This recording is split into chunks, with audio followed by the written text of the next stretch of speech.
प्यारे बच्चों, एक बार फिर से आप सभी का स्वागत है आपके अपने YouTube channel Balaji education centre पर। उम्मीद करते हैं आप सभी बहुत अच्छे होंगे और आप अपनी पढ़ाई को बहुत अच्छे से कंटिन्यू कर रहे होंगे।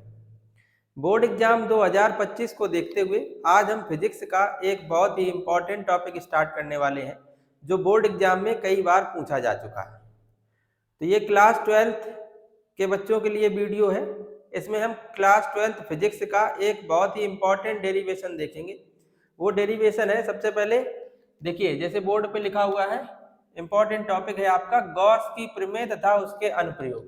तो सबसे पहले हम इस वीडियो में ये जानेंगे कि गॉस की प्रमेय क्या है, गॉस की प्रमेय को हम लोग सिद्ध कैसे करेंगे, अर्थात गॉस की प्रमेय का निगमन कैसे करेंगे, और इसी प्रमेय पर कुछ अनुप्रयोग हैं, लगभग 3 अनुप्रयोग हैं। तो इस वीडियो में जितने हो सकेंगे उतने हम आपको करवाएंगे। और ये टॉपिक बोर्ड एग्जाम 2025 के लिए बहुत इंपॉर्टेंट है, इस साल जरूर से पूछा जाने वाला टॉपिक है। तो इसको हम लोग बहुत ध्यान से देखते हैं। वीडियो में आप शुरू से लास्ट तक बने रहें तो आप इस वीडियो से अपने नंबर बिल्कुल श्योर कर सकते हैं। बहुत आसान तरीके से आपको समझा दिया जाएगा कि गॉस की प्रमेय है क्या। देखिए जैसे हेडिंग डली है गॉस की प्रमेय, तो सबसे पहले हम लोग ये जानेंगे कि गॉस की प्रमेय का कथन क्या है। गॉस की प्रमेय का कथन क्या है? इनका कथन ये है, कथन ये है कि किसी बंद पृष्ठ से होकर गुजरने वाला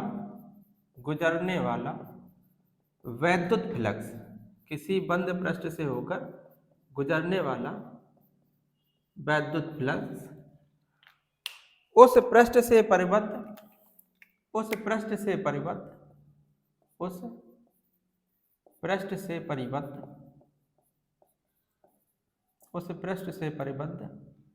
कुल आवेश का, जैसे कुल आवेश अगर हम Q मान लें और वैद्युत फ्लक्स को हम फाई ई से डिनोट करते हैं, फाई ई से, तो वैद्युत फ्लक्स उस पृष्ठ से परिबद्ध कुल आवेश का 1/ε0 गुना होता है। किसी बंद पृष्ठ से होकर गुजरने वाला वैद्युत फ्लक्स उस पृष्ठ से परिबद्ध कुल आवेश का 1/ε0 गुना होता है। ये गॉस की प्रमेय का कथन है। इसको हम गणितीय रूप में इस तरीके से लिख सकते हैं, जो गुजरने वाला कुल वैद्युत फ्लक्स फाई ई है वो क्या है, उस पृष्ठ से परिबद्ध कुल आवेश। तो कुल आवेश का कितना होता है, कुल आवेश का 1/ε0 गुना होता है। जो फाई ई है वो बराबर होगा Q/ε0, जहां पर ε0 क्या है, ε0 वो है निर्वात की वैद्युतशीलता। ठीक है, तो गॉस की प्रमेय का कथन क्या है, किसी बंद पृष्ठ से होकर गुजरने वाला वैद्युत फ्लक्स उस पृष्ठ से परिबद्ध कुल आवेश का 1/ε0 गुना होता है।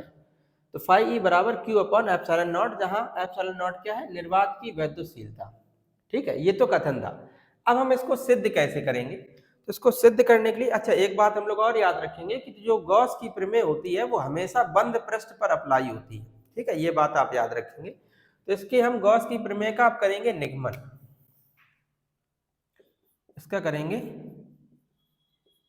निगमन, प्रूफ करेंगे इसको कि जो गुजरने वाला वैद्युत फ्लक्स है वो Q/ε0 गुना होता है। देखिए कैसे, तो गॉस की प्रमेय का निगमन करने के लिए सबसे पहले जरूरी ये है कि अपने पास एक बंद पृष्ठ होना चाहिए।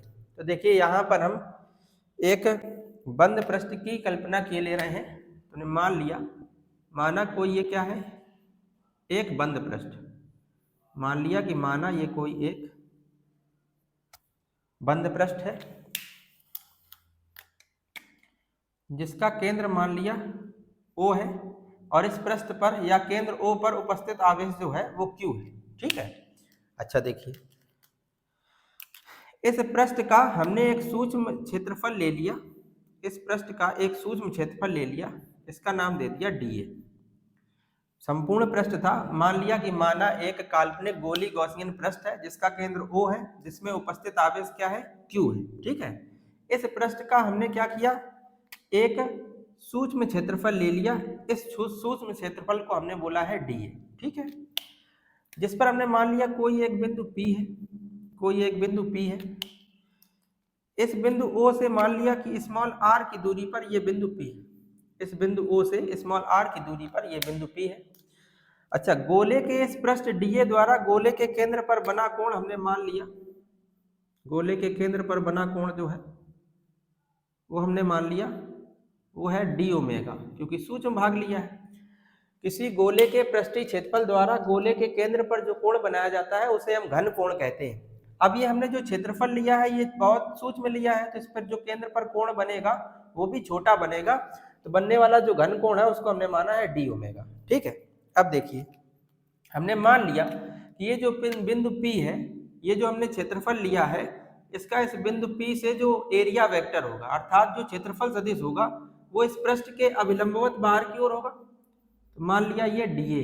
ठीक है, और हमने मान लिया कि इस पे आवेश रखा है तो इसके चारों ओर क्या होगा, वैद्युत क्षेत्र होगा। तो हमने मान लिया कि इस बिंदु P से मान लिया थीटा कोण पर, कितने पर, इसके क्षेत्रफल सदिश से कितने, थीटा कोण पर मान लिया इसका वैद्युत क्षेत्र है, थीटा कोण पर इसका क्या है, वैद्युत क्षेत्र है। क्षेत्र आप समझ गए होंगे। हमने क्या किया, हमने कल्पना की है कि माना कि एक काल्पनिक गोली गॉसियन पृष्ठ है जिसका केंद्र O है, जिसमें उपस्थित आवेश कितना है, प्लस Q है। बिंदु O से स्मॉल r की दूरी पर एक बिंदु P है। ठीक है, इस बिंदु P का जो क्षेत्रफल सदिश है वो इस पृष्ठ के लंबवत बाहर की ओर होगा, तो वो डीए है। और हमने मान लिया कि इस क्षेत्रफल सदिश से थीटा कोण पर इसका वैद्युत क्षेत्र E है। ठीक है, अब देखिए निगमन में हम लोग क्या करते हैं, तो सबसे पहले हम लोग इस अल्पांश क्षेत्रफल द्वारा या बोल सकते हैं अल्प पृष्ठ द्वारा गुजरने वाला सबसे पहले हम लोग वैद्युत फ्लक्स निकालेंगे, क्योंकि हमें वैद्युतीय फ्लक्स की तो जरूरत है। तो यहां पर लिख रहे हैं अल्प पृष्ठ डीए से होकर गुजरने वाला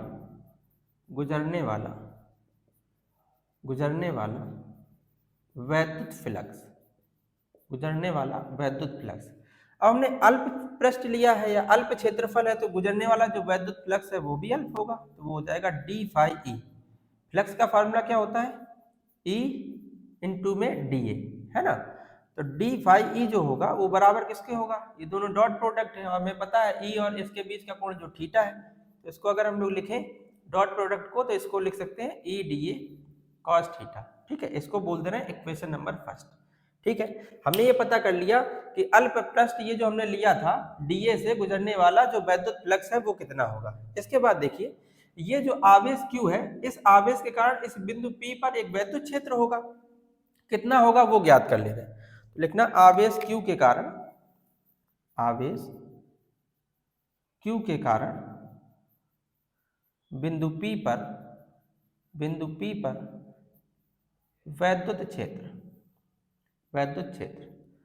E बराबर, इससे प्रीवियस वीडियो में आपको बताया गया है किसी बिंदु आवेश के कारण वैद्युत क्षेत्र कितना होता है, तो होता है E बराबर हो जाएगा 1/4 पाई एप्सिलॉन नॉट Q अपॉन में R स्क्वायर। हमने दूरी R ही ली है तो क्या बन जाएगा Q अपॉन R स्क्वायर। ये E का मान हम लोग इक्वेशन नंबर फर्स्ट में रख देंगे, तो देखिए क्या बन जाएगा। इक्वेशन नंबर फर्स्ट है अपने पास, यहां पर देखते हैं। इक्वेशन नंबर फर्स्ट है अपने पास डी फाई ई बराबर E, तो E के प्लेस पर क्या रख देंगे, 1/4 पाई एप्सिलॉन नॉट Q अपॉन में R स्क्वायर, और इनटू में क्या है, इनटू में है यहाँ पे आपको दिख रहा होगा, इनटू में है डीए कॉस थीटा, ठीक है। अब देखिए तो डी फाई ई बराबर इसको हम ऐसे लिख सकते हैं Q upon 4 pi epsilon not DA cos theta upon में R स्क्वायर। तो ये जो हमने यहाँ पर वैद्युत फ्लक्स निकाला है ये अल्प पृष्ठ के द्वारा निकाला है, और हमें तो संपूर्ण के कारण पता करना है, क्योंकि यही तो इनकी कथन है ना गॉस की प्रमेय का, किसी बंद पृष्ठ से होकर गुजरने वाला जो कुल वैद्युत फ्लक्स होता है उस पृष्ठ से परिबद्ध कुल आवेश का 1/ε0 गुना होता है। तो ये हमने सूक्ष्म भाग के द्वारा निकाला है। अब संपूर्ण पृष्ठ के कारण अगर हम यहां से लिखें संपूर्ण पृष्ठ से होकर गुजरने वाला कुल वैद्युत फ्लक्स, तो अगर हमें अल्प का पता है और संपूर्ण का निकालना है तो क्या कर देते हैं, दोनों पक्षों का समाकलन कर देते हैं। तो यहाँ से क्या बन जाएगा, समाकलन डी फाई ई बराबर समाकलन Q upon 4 pi epsilon naught into में D A cos theta upon में आर स्क्वायर। और इससे प्रीवियस में आपने ये बात सीखी होगी कि ये जो है ना, ये D A cos theta upon R square, इसे हम घन कोण कहते हैं। D A cos theta upon R square, देखिए डी फाई ई का जो समाकलन होगा वो बन जाएगा फाई ई बराबर, इसमें देखिए Q upon 4 pi epsilon not हम लोग बाहर कर ले रहे हैं क्योंकि कांस्टेंट है, और D A cos theta upon R square की जगह पर डी ओमेगा हो जाएगा। ये घन कोण का फार्मूला है, अल्पांश के कारण बना है। यहाँ केंद्र पर घन कोण डी ओमेगा, तो डी ओमेगा जो होता है ना वो बराबर होता है D A cos theta upon R square के। ठीक है, ये बन जाएगा फाई ई बराबर Q upon 4 pi epsilon naught, D omega का हम लोग समाकलन करेंगे तो क्या आ जाएगा, ओमेगा। ठीक है, और एक बात आप लोग जानते हैं कि ओमेगा का अर्थात घन कोण का जो मान होता है वो Q upon 4 pi epsilon not, omega का जो मान होता है वो 4 पाई होता है। ठीक है, तो देखिए यहाँ 4 पाई से 4 पाई कैंसिल हो जाएगा, 4 पाई से 4 पाई कैंसिल होगा, तो यहाँ पे क्या बन जाएगा, जो फाई ई है वो बराबर आ जाएगा क्यू अपॉन एप्सिलॉन नॉट। और यही अभी हम लोग ने सीखा था, तो आगे हम लोग लिख देंगे यही गॉस की प्रमेय है, यही गॉस की प्रमेय है। तो इस प्रकार से आप बहुत ही आसानी से गॉस की प्रमेय को सिद्ध कर सकते हैं। हम यहाँ एक बार आपको फिर से रिपीट कर दे रहे हैं जिससे आपको किसी प्रकार की कोई प्रॉब्लम ना हो। तो गॉस की प्रमेय का कथन है कि किसी बंद पृष्ठ से होकर गुजरने वाला जो वैद्युत फ्लक्स होता है उस पृष्ठ से परिबद्ध कुल आवेश का 1/ε0 गुना होता है, अर्थात फाई ई जो है वो क्यू अपॉन ε0 होगा। ε0 जो है वो निर्वात की वैद्युतशीलता है। ठीक है, अब इसको हम लोग प्रूव कैसे करेंगे, तो इसके लिए हमने क्या किया है कि एक कोई गोली गॉसियन पृष्ठ ले लिया है, इसकी हमने बंद गोली गॉसियन पृष्ठ की एक परिकल्पना की है जिसका केंद्र O है तथा जिस पर उपस्थित आवेश कितना है, Q है। केंद्र O से स्मॉल r की दूरी पर हमने एक बिंदु P लिया है और इस पूरे पृष्ठ का हमने एक अल्प भाग लिया है, अल्प क्षेत्रफल लिया है जिसका नाम क्या दिया है, dA। अब देखिए ये जो अल्प पृष्ठ है इसका जो क्षेत्रफल सदिश होगा वो हमें पता है, क्षेत्रफल सदिश जो होता है वो हमेशा पृष्ठ के अभिलंबवत बाहर की ओर होती है, उसकी डायरेक्शन। तो यहाँ से P से जो क्षेत्रफल सदिश होगी उसकी डायरेक्शन इसके अभिलंबवत बाहर की ओर होगी, और हमने मान लिया है कि आवेश के कारण यहाँ पर चारों ओर वैद्युत क्षेत्र भी होगा। तो हमने मान लिया कि इस क्षेत्रफल सदिश से थीटा कोण पर एक वैद्युत क्षेत्र है। ठीक है, तो अब देखिए हमने सबसे पहले क्या किया है, तो हमने पहले ये पता कर लिया कि अल्पांश के कारण इससे कितना वैद्युत फ्लक्स गुजरेगा। ठीक है, वैद्युत फ्लक्स होता क्या है, सभी लोग जानते हैं कि वैद्युत फ्लक्स क्या है। वैद्युत क्षेत्र में स्थित अगर कोई काल्पनिक पृष्ठ है तो उससे गुजरने वाली जो वैद्युत बल रेखाओं की संख्या होती है, उन्हीं संख्याओं की माप को उस पृष्ठ से होकर गुजरने वाली जो बल रेखाएं होती हैं उन्हीं की संख्या को ही तो हम लोग वैद्युत फ्लक्स कहते हैं। तो वही वैद्युत फ्लक्स है।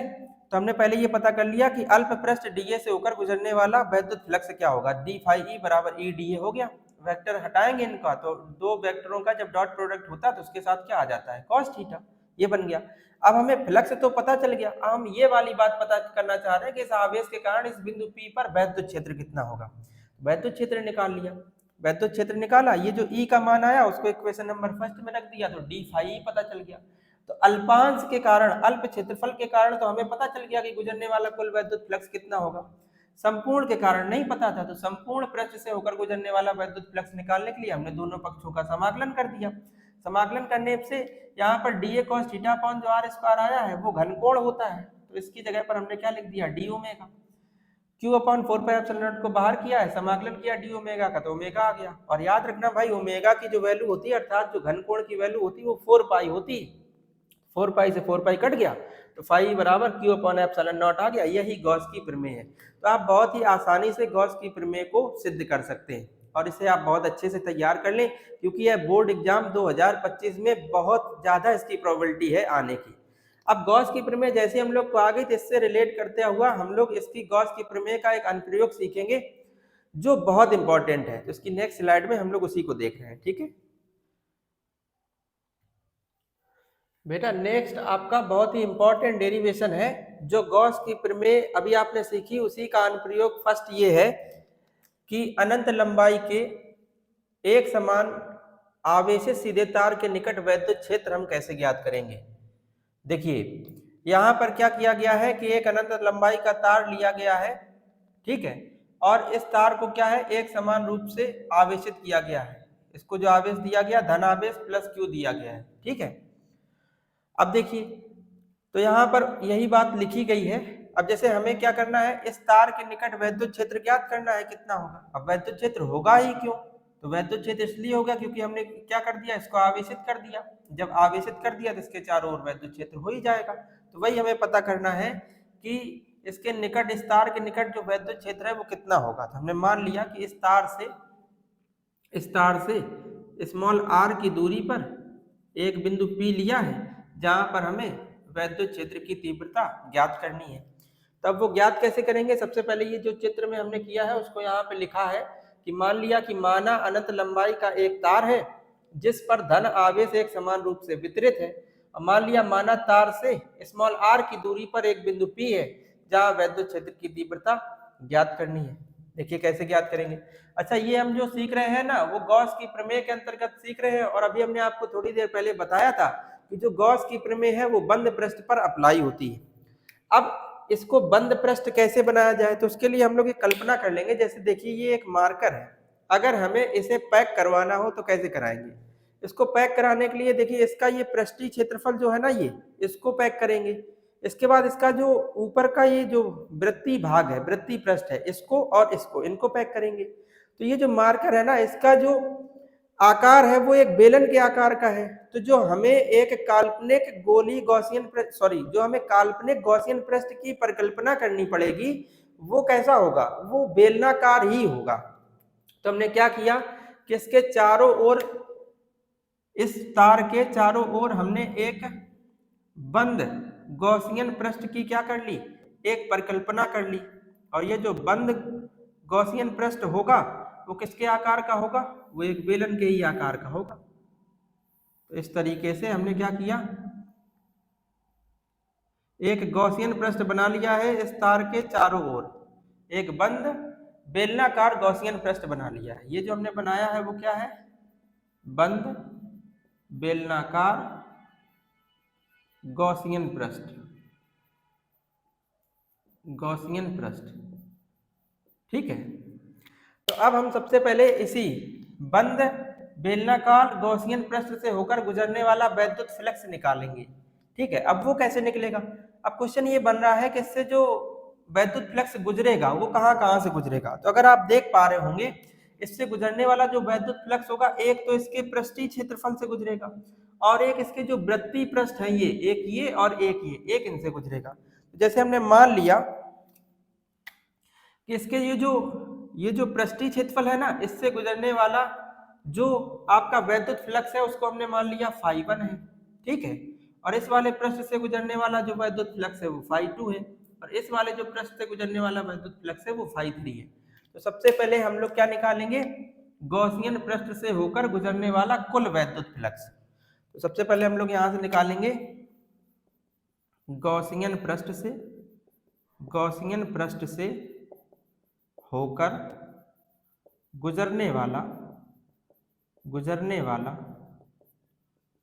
कुल वैद्युत फ्लक्स,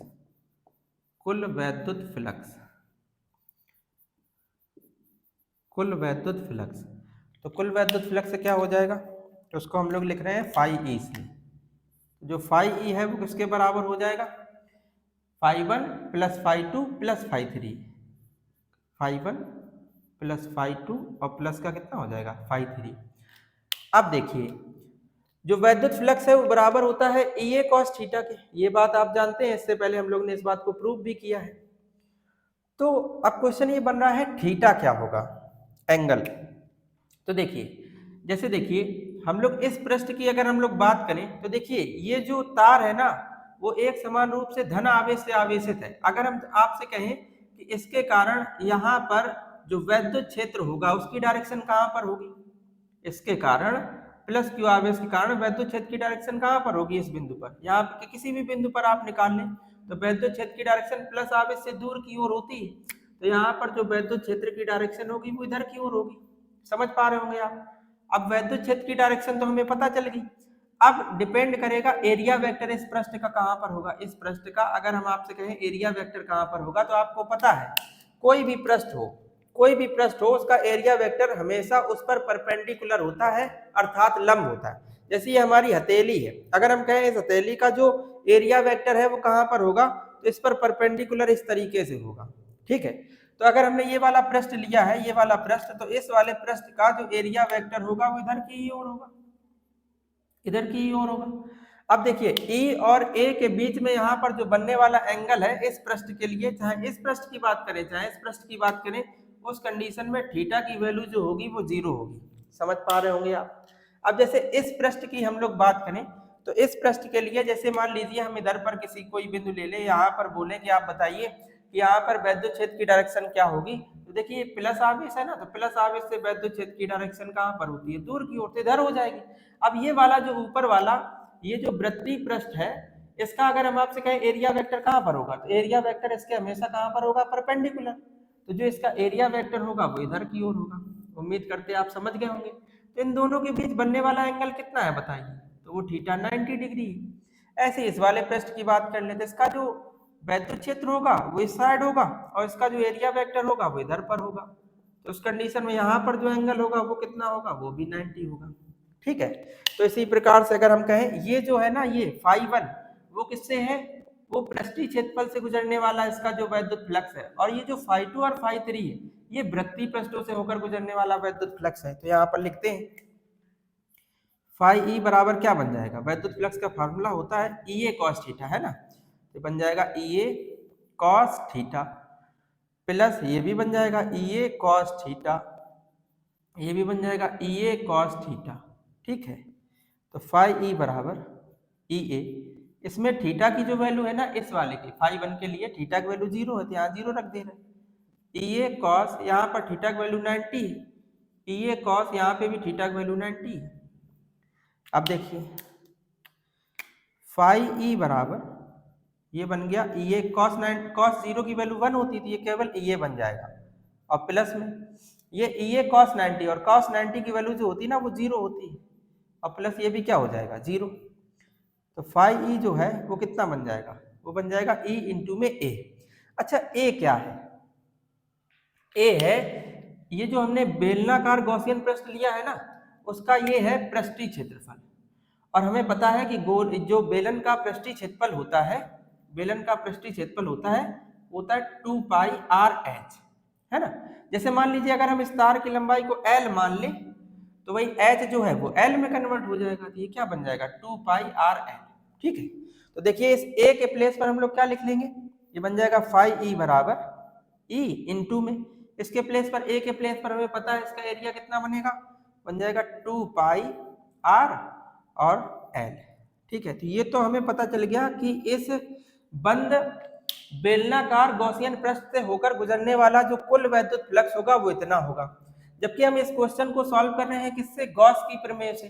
तो गॉस की प्रमेय क्या होती है, तो गॉस की प्रमेय हम लोगों ने पढ़ी है कि गॉस की प्रमेय के अनुसार जो कुल वैद्युत फ्लक्स होता है, गॉस की प्रमेय के अनुसार जो कुल वैद्युत फ्लक्स होता है φe वो बराबर क्या होता है, इस पृष्ठ पर उपस्थित कुल आवेश, है ना, इस पृष्ठ में जो आवेश है वो कितना है, हमने Q दिया है, उसका क्या होता है 1/ε0 गुना। ठीक है, तो ये जो है φe वो बराबर किसके आ गया, Q/ε0 की। ये तो है गॉस की प्रमेय से, इसको इक्वेशन फर्स्ट दे रहे हैं और इसको इक्वेशन सेकंड बोल दे रहे हैं। अब देखिए ये जो है वो हमने इस पूरे पृष्ठ से गुजरने वाला वैद्युत फ्लक्स निकाला है, और गॉस की प्रमेय से गुजरने वाला जो वैद्युत फ्लक्स होता है वो इस तरीके से होता है।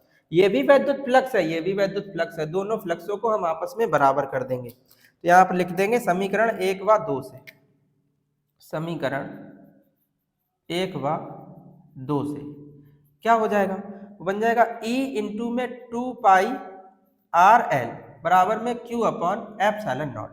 अच्छा, हमें जो वैल्यू ज्ञात करनी है वो E की ज्ञात करनी है। यहाँ पे थोड़ा सा हम रफ करके दे रहे हैं, अगर आप चाहें तो इसका स्क्रीनशॉट ले सकते हैं, इसके बाद हम थोड़ा सा इसको रफ करना चाह रहे हैं।